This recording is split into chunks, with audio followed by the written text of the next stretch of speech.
pagi ini saya akan berbagi dengan saudara satu tema pengajaran firman Allah yang saya berikan judul jiwa yang dibaharui. Saya mau menyampaikan sama saudara lewat tema firman Allah ini, gimana sih caranya membaharui jiwa. Jiwa yang baru itu bagaimana gitu. Seperti pujian tadi ya, punya hati yang baru.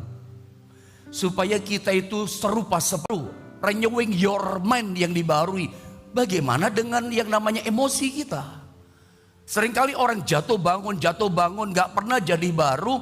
Karena ingat ya, di jiwa itu ada 3 isinya, 3 unsurnya, ada 3 hal. 3-3-nya harus dibaharui.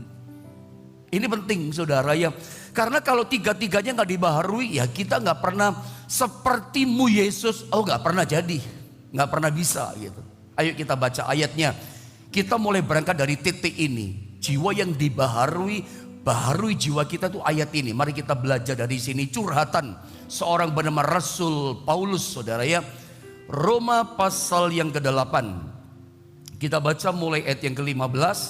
Lalu kita loncat ayat 22, saudara baca 2-3-nya sama-sama. Saya baca ayat 15, Anda 22, 2-3-nya sama-sama ya. Saya baca di ayat 15 dalam Roma pasal 8 begini kata firman Allah. Sebab apa yang aku perbuat aku tidak tahu, kata Rasul Paulus, karena bukan apa yang aku kehendaki yang aku perbuat, tetapi apa yang aku benci itulah yang aku perbuat. Teruskan saudara ayat 22, lanjut. Sebab di dalam batinku aku suka akan hukum Allah. 23, mari sama-sama kita membaca 23, 1, 2, dan 3. Tetapi di dalam anggota-anggota tubuhku aku melihat hukum lain yang berjuang melawan hukum akal budiku dan membuat aku menjadi tawanan hukum dosa yang ada di dalam anggota tubuhku. Kita mulai ayat 15, Paulus berkata, sebab apa yang aku perbuat, kata sang rasul, aku tidak tahu. Apalagi, karena bukan apa yang aku kehendaki yang aku perbuat, tetapi apa yang aku benci. Kok bisa ya? Itulah yang aku perbuat. Saudara, ada pernah tidak mengalami situasi kondisi hidup kita seperti ayat 15? Ini pengalaman seorang rasul. Ini kegelisahan seorang rasul. Dan seringkali kita sadar, saya secara pribadi kalau saya baca ayat 15, ayat 22, loncat 23, terhibur juga gitu ya. Terhibur, bersuka cita hati kita. Kita jadi ngerti gitu loh. Kita jadi paham gitu. Ternyata bukan cuma kita yang galau. Ternyata bukan jadi hanya konflik dalam batin kita saja. Kita merasa gini, pengen berbuat baik, pengen ibadah, pengen hidup bener gitu ya. Pengen taat, aduh aku pengen bertobat pendeta. Tapi yang kita lakukan yang tidak kita kehendaki, yang sebetulnya yang kita benci, amit-amit saya gak mau buat gitu pendeta. Tapi itu yang kita buat, konflik kan dalam batin kita. Ya dari curhatan seorang rasul bernama Paulus ini, ternyata bukan cuman kita ngalami konflik di batin kita, Rasul Paulus juga ngalami konflik di batinnya. Sesuatu yang dia gak suka dia lakukan gitu. Lalu ayat 22 dikatakan, sebab dia temukan ini, di dalam batinku aku suka akan hukum Allah. Setiap kita sama dengan pengalaman Rasul Paulus. Begitu kita percaya pada Yesus, ingat ada hidupnya Allah dalam hidupnya kita. Ada yang namanya hukum Allah ada dalam diri kita. Ada apa yang namanya ya, satu karakter ilahi gitu ya. Ada tabiat ilahi, ada sifat ilahi yang baru yang ada dalam diri kita, yang tadinya gak ada. Itu bukan dari diri kita gitu. Ada hukum Allah. Saya baca ya, sebab di dalam batinku aku suka akan hukum Allah. Dari mana hukum Allah? Karena Kristus ada dalam diri kita. Kolose 1 ayat 27 katakan, ketika kita percaya pada Tuhan dikatakan Christ in you the hope of glory. Kristus itu diam dalam diri kita, yang membuat kita punya tabiat baru, ya, sifat-sifat baru, sesuatu yang kita ingin lakukan yang baru yang ada dalam Tuhan. Itu bukan dari kita, tapi hukum Allah, pribadi Allah dalam diri kita. Dilanjutkan, nah ini curhatannya Paulus yang menarik, ya, yang membuat saya katakan tadi terhibur. Jadi kita ngerti ternyata bukan kita aja gitu, bukan kita tok yang hadapi konflik batin ini, peperangan, struggle di jiwa kita. Sang Rasul juga ngalami. Saya baca 23 dikatakan begini, tetapi di dalam anggota tubuhku, dibilang apa? Aku melihat hukum lain yang berjuang melawan hukum akal budiku. Ada hukum lain. Lalu, dan membuat aku menjadi tawanan hukum dosa yang ada di dalam anggota-anggota tubuhku. Ini yang saya bilang tadi, pengennya hidup benar. Siapa sih tidak pengen bertobat? Pengen bertobat, pengen tinggalkan dosa, pengen hidup kudus, pengen hidup suci, pengen hidup jadi berkat buat pekerjaan Tuhan, pengennya melayani Tuhan, pengennya jalannya lurus gitu. Tapi sang Rasul berkata, ada hukum lain yang melawan hukum akal budiku. Ada hukum dosa, pengennya hidup benar, yang lain yang dibuat. Sesuatu yang tidak disuka, sesuatu yang aduh amit-amit benci, tapi itu yang kita lakukan. Ternyata kita mengerti bukan cuma konflik batin kita saja ini. Rasul juga mengalami hal yang sama, perjuangan yang sama. Nah, pertanyaannya sekarang adalah solusinya bagaimana? Keluar dari persoalan konflik batin ini. Apakah solusi untuk kita keluar dari konflik batin ini? Solusinya apa gitu? Mari kita lihat dalam Galatia. Jadi ketika saya renungkan ini, Tuhan ingatkan saya satu poin ayat firman Allah. Untuk solusi dari konflik batin ini, pengen hidup benar, yang lain yang kita lakukan. Ada tabiat ilahi yang kita pengen kerjakan, tapi hukum lain yang kita lakukan. Mari solusinya apa? Tuhan ingatkan saya, Tuhan singkapkan kepada saya firman Allah ini ada pada Galatia pasal 2 di ayat yang ke-20. Saya baca ayat ini ya, perhatikan baik-baik. Dikatakan begini, namun aku hidup, dikatakan tetapi bukan lagi aku sendiri yang hidup. Ini menarik ya. Begitu kita percaya pada Yesus, meyakini Yesus sebagai Tuhan dan Juru Selamat, ini keren dahsyat luar biasa. Paulus berkata begini dalam kesaksian firman-Nya, namun aku hidup setelah dia percaya pada Yesus, tetapi dikatakan bukan lagi aku sendiri yang hidup, dahsyat, melainkan apa? Kristus yang hidup di dalam aku. Ada kehidupan Kristus. Ada kehadiran Tuhan dalam diri kita. Ada Tuhan hadir dalam diri kita.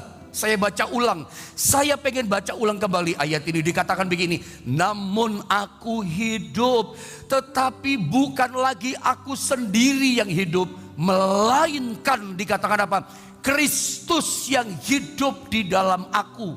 Lanjut, dan hidupku yang kuhidupi sekarang ini dikatakan di dalam daging adalah hidup oleh iman dalam anak Allah yang telah mengasihi aku dan menyerahkan dirinya untuk aku.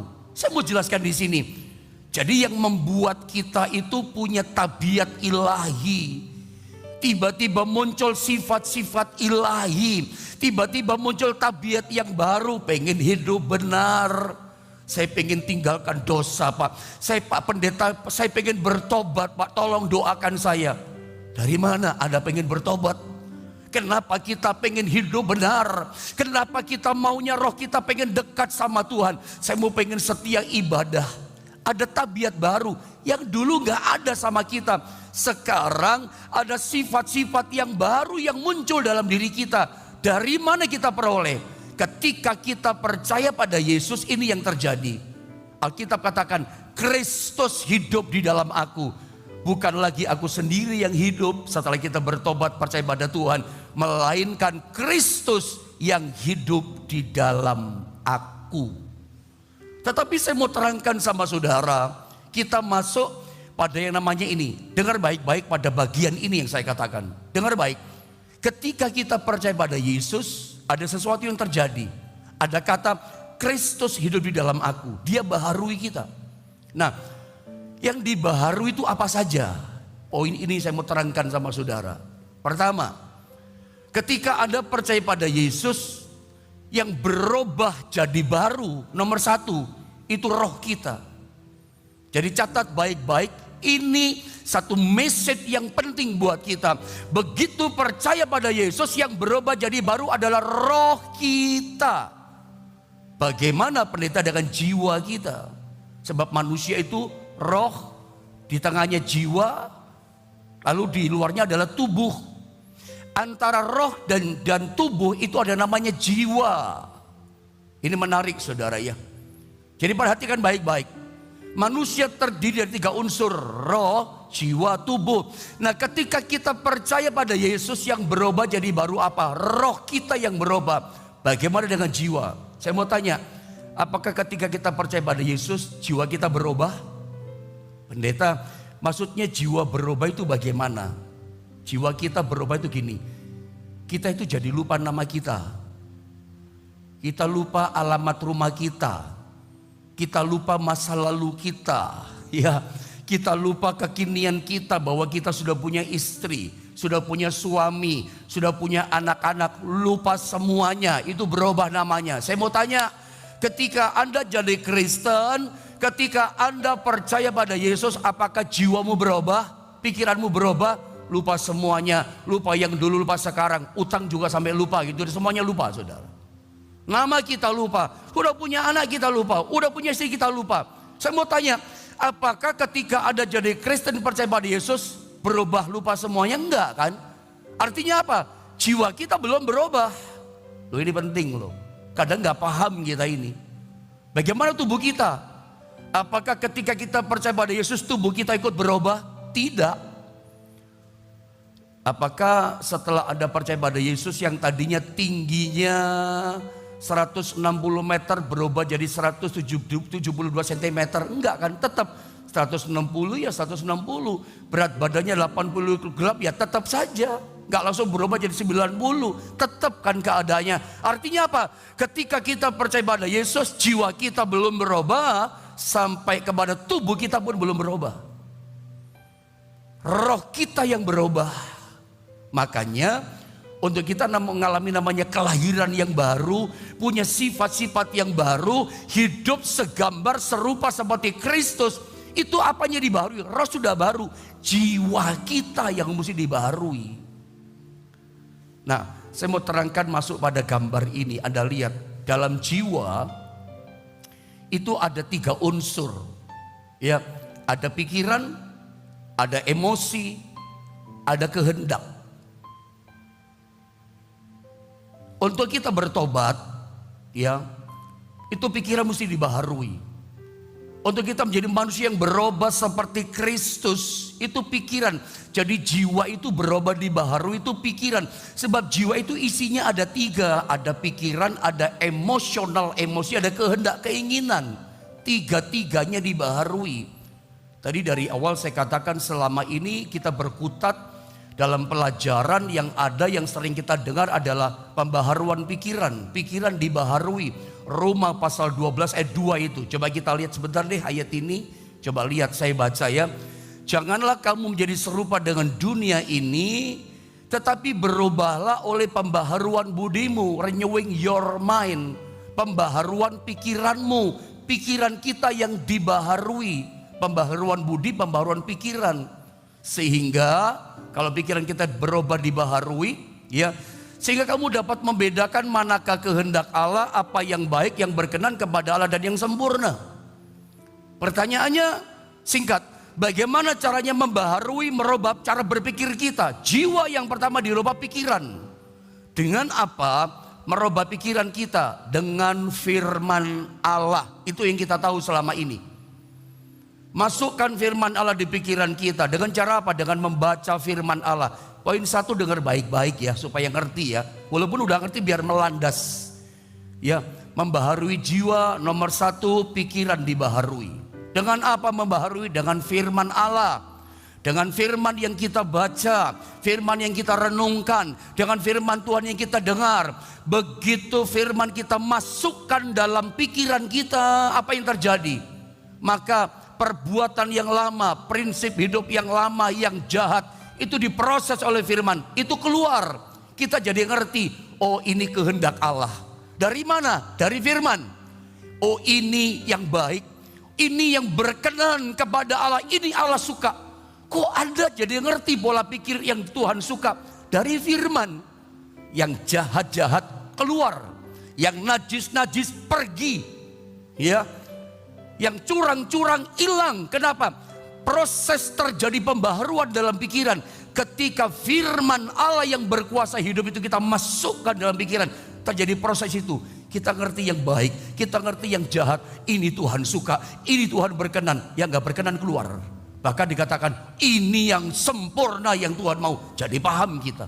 Dari mana kita paham? Dari firman yang kita masukkan dalam pikiran kita. Jadi membaharui pikiran nomor satu dengan firman Allah. Lalu pertanyaannya, apakah cukup? Lihat gambar ini. Kita memperbaharui hanya pikiran kita. Tidak. Tidak. Kenapa? Karena dalam jiwa isinya bukan cuma pikiran saja. Yang kedua, dalam jiwa ada yang namanya emosi atau emosional. Emosi mesti diperbaharui juga. Kalau enggak, Anda akan jatuh bangun dalam dosa nanti. Anda akan jadi orang yang ngawur nanti lama-lama. Karena gak dibaharui emosinya. Masih emosi kehidupan yang lama. Makanya seringkali kita lihat orang setia melayani Tuhan. Orang itu cinta sama Tuhan. Orang itu rajin ke gereja, ngerti firman, paham firman. Tapi emosionalnya labil emosinya. Yang saya paling gampang kasih contoh sama saudara. Kalau saudara pernah nonton satu film saudara ya. Film anak-anak itu ya, salah satu film superhero. Salah satu film apa itu ya, Avenger misalnya. Ada satu tokoh pahlawan di situ yang disukai anak-anak kita, namanya adalah Hulk, si raksasa hijau. Raksasa hijau ini dia perkasa, dia kuat, tapi emosinya ampun-ampun. Kalau dia sudah emosionalnya meledak, emosi meledak, dia lupa teman-teman pun dia banting. Semua dia hajar, teman pun dia tonjok, teman pun dia lempar keras-keras sampai keluar angkasa gitu kali saudara ya. Kenapa? Emosionalnya meledak. Ya, harusnya sesuatu yang dia nggak buat, tapi dia lakukan. Kenapa? Emosionalnya meledak, dak karuan. Kita orang Kristen kadang-kala cuma hanya pada nomor satu, pikiran saja dibaharui. Ngerti ini yang Tuhan suka, ini baik, itu gak baik. Tahu pikiran kita, paham. Karena firman Allah sudah membaharui pikiran kita. Tapi bagaimana dengan yang namanya emosi kita, sudah dibaharui atau belum? Kalau belum dibaharui, kita jadi kayak raksasa hijau si Hulk ini saudara. Si Hulk ini menakutkan. Begitu marah lupa segalanya. Nanti kalau dia marah bisa Tuhan-Tuhanan gitu. Nanti kalau marah kamu gak tahu siapa aku ya, dan segala macam lah. Bentuknya Anda lebih tahu dari saya. Makanya yang namanya emosi itu mesti diperbaharui. Dengan apa? Memperbaharui emosi. Yang pertama dengan firman pikiran. Yang kedua dengan apa? Perubahan emosi. Anda mesti sadar ini. Lewat ini mengalami Tuhan secara pribadi, secara konsisten. Encounter dengan Tuhan. Perjumpaan dengan pribadi Tuhan. Itu membuat kita, emosi kita itu akan berubah. Emosi kita mengalami sentuhannya Tuhan. Saya baca Ratapan pasal 3 ayat 22-23 dikatakan, tak berkesudahan kasih setia Tuhan, tak habis-habisnya rahmat-Nya, selalu baru tiap pagi, besar kesetiaanmu. Ayat ini menggambarkan setiap hari kita mengalami sesuatu yang baru. Ada sentuhan ilahi dalam jiwa kita, dalam emosi kita. Jadi membaharui emosi itu lewat apa ya? Lewat sentuhan kuasa Tuhan. Emosi kita dijamah sama Tuhan. Emosi kita disentuh sama Tuhan. Bukan kadangkala ya, di gereja atau ibadah seperti pagi ini, dalam pujian, penyembahan, dalam kita mendengar firman Allah, tentu yang kita bawa itu bukan hanya roh kita kan, jiwa kita juga, pikiran kita bawa fokus ibadah. Emosi kita bagaimana? Bawalah juga emosi kita kepada Tuhan. Kenapa tempo-tempo dalam pujian penyembahan orang nangis? Pendeta hamba Allah menyampaikan firman Allah, belum selesai, masih baru pembukaan kata, masih baru di pertengahan. Ada kata-kata dilepaskan meluncur di hatimu, di jiwamu. Tiba-tiba kamu meneteskan air mata, gak tahan sesungguhkan. Pendeta belum selesai. Pendeta gak ngerti masalahmu, kamu sudah nangis. Kenapa? Emosimu lagi disentuh sama Tuhan tuh. Emosimu sedang dijamah oleh Tuhan. Nah, perubahan emosi itu lewat sentuhan hadirat Allah. Hadirat Allah pribadi, kehadirannya itu yang menyentuh emosi kita, yang menjamah emosi kita. Kita namanya encounter dengan Tuhan. Itu yang membaharui emosional kita. Berubah, makin berubah. Bukan emosi yang meledak-ledak menjadi mengalami perubahan. Makanya setiap kali kita datang kepada Tuhan, emosi kita mesti dibawa. Bukan cuman pikiran, oh saya ngerti firman. Emosimu bagaimana? Terbuka sama Tuhan. Bukan hanya firman Allah membaharui mindset kita, renewing your mind kita dibaharui. Tapi sampai emosi kita bawa sama Tuhan. Sampai disentuh Tuhan, sampai dijamah Tuhan. Nanti Anda akan jadi baru. Jadi manusia baru. Jiwa ini penting loh. Makanya kalau orang udah baru ya, jiwa itu belum. Butuh dibaharui. Butuh kita, kalau memang kau jiwamu mau dibaharui, bawa pikiranmu isi dengan firman. Jadi kalau saudara punya anak-anak, punya anggota keluarga, kok enggak tobat-tobat sih pak gitu. Punya suami yang aduh kelakuannya, ada mau dia berubah, bawa datang sama Tuhan, doakan dia. Enggak tahu caranya bagaimana, bawalah dia sama Tuhan. Kau punya anak-anak yang aduh gini pak anak saya, gini anak saya, bawa datang sama Tuhan. Ketika dia dengar firman, pikirannya dibaharui, dia jadi ngerti, aduh aku sudah salah, aduh aku sudah buang-buang waktu masa mudaku, aku sudah bikin jahat, aku sudah durhaka, aku tidak hormat sama orang tua. Oh, dari mana dia tahu? Dia berubah. Dengar firman. Firman membaharui cara berpikir. Bawa anakmu. Sampai nanti dia bisa cinta Tuhan. Karena emosinya udah disentuh, mengalami encounter dengan Tuhan. Oh, emosi itu mesti dibaharui. Ngalami perjumpaan lawatan Tuhan. Itu luar biasa. Makanya hidup lama ya, hidup yang jahat dulu itu bercokolnya di mana? Bukan di roh, roh jadi baru. Hidup busuknya kita, hidup jahatnya kita, kecurangan kita, maaf kata-kata saya kasar, brengseknya kita, kurang ajarnya kita pada waktu masa dunia dulu, hidup belum percaya sama Tuhan, itu bercokolnya di jiwa, di pikiran, di emosi. Setan mau kalahkan kita, setan mau menguasai kita, dia gak bisa taklukkan roh kita. Setan gak bisa kalahkan roh kita, kuasai roh kita. Lalu dia bercokolnya di mana setan? Celahnya masuk di mana? Di jiwa. Jiwa itu peperangan, medan peperangan terbesar. Masuknya di jiwa, lewat pikiran, lewat emosi dia masuk. Celahnya di jiwa. Orang kerasukan setan di mana? Ya di jiwanya lah. Masuknya di situ, labil jiwanya. Apalagi kalau jiwanya gak ngerti firman, jiwanya kosong, melompong hampa, gak ada kehadiran Tuhan. Hidupku bukannya aku lagi, tapi Kristus yang hidup di dalam aku. Kalau gak ada Kristus, ya pantesan dia sampai seperti itu, setan bekerja. Jahatnya minta ampun, pikiran dibaharui, jiwa itu yang pertama. Kedua, emosi kita. Tubuh itu nurut sama jiwa. Anda pernah gak merasakan begini saudara ya? Kita itu pengennya menyembah Tuhan, pengennya datang sama Tuhan. Tapi kalau jiwa kita belum dibaharui, roh kita udah baru, pengennya ibadah, pengennya bertobat, pengen tinggalkan dosa. Tapi kalau jiwa belum dibaharui, pikiran belum dibaharui, emosional belum dibaharui, jiwa menolak, ya badan menolak. Badan, tubuh, jasmani ini bukan nurut sama roh. Anda mesti tahu, jiwa kita, tubuh kita nurut sama jiwa, sama pikiran, sama emosi. Kenapa orang malas ibadah? Jiwanya belum dibaharui. Kenapa orang anggot-anggotan ibadah cari Tuhan? Kelakuannya sama, rohnya pengen berubah, jiwa nggak mau, tubuh nggak mau. Tubuhnya nggak mau diajak datang nyembah Tuhan. Rohnya pengen, tapi tubuh ini nggak manut sama roh, dia nurutnya sama jiwa. Jiwa ini harus dibaharui. Itu masalahnya. Kenapa orang jatuh bangun dalam dosa? Jiwanya di masalahnya. Perbuatan lama kita tuh bercokolnya di jiwa. Kalau nggak dibaharui, wah, bertumbuh subur dia di jiwa kita, di pikiran kita. Waduh, yang jahat-jahat di pikiran.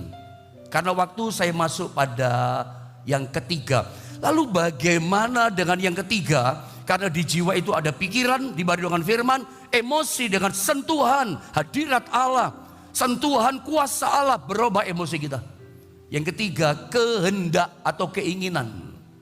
Wah, ini penting loh. Kalau keinginan juga tidak disangkal, keinginan kehendak kita nggak dibaharui, nggak bisa. Udah punya pikiran bagus, pikiran Kristus, emosional kita udah ngalami encounter, perjumpaan dengan kita, dijamah dibaharui, udah keren, udah cinta sama Tuhan. Tapi kehendak kita itu ternyata masih brutal. Sorry kata-kata saya. Keinginan kehendak kita masih liar. Orang itu punya keinginan, Bapak Ibu Saudara. Pendeta ingin kaya, boleh.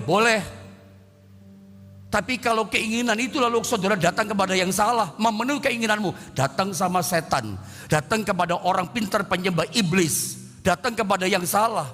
Nah, ini kan dosa kan?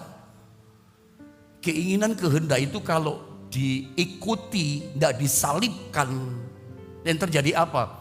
Ya daging kita brutal. Mungkin keras ya bahasa saya, tapi mungkin perlu saya ngomong seperti itu supaya Anda sadar, kita semua sadar termasuk saya. Lihat gambar ini. Penyangkalan diri, menyangkal keinginan itu maksud saya kehendak kita adalah solusi untuk memperbaharui kehendak. Ayatnya di mana? Lukas 9:23. Ayat ini saya sering sekali ajarkan sama saudara. Ayo sama-sama kita baca ayat ini. Sama-sama kita baca 1, 2, dan 3. Katanya kepada mereka semua, setiap orang yang mau mengikut aku, ia harus menyangkal dirinya, memikul salibnya setiap hari dan mengikut aku. Yesus sudah berkata dari awal, dia gak kasih iming-iming sama kita. Orang yang ikut Tuhan gak dikasih manis-manis di depan, langsung keras ngomongnya, langsung pahit. Kamu mau ikut aku? Boleh. Tapi yang pertama katakan, kamu harus siap yang namanya menyangkal diri. Mau menyangkal diri? Itu pahit loh.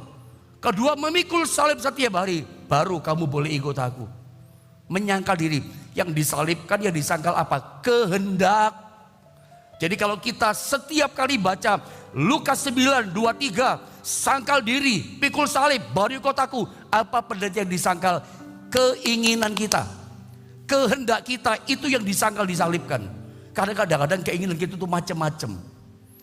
Kalau keinginan tidak disalibkan, ya keinginan itu macam-macam loh. Pengen ini, pengen itu, ingin yang jahat-jahat, apalagi bahaya itu. Keinginan yang tidak ada gunanya, itu kalau tidak disangkal bahaya. Tadi saya pakai bahasa brutal daging kita. Ada tahu?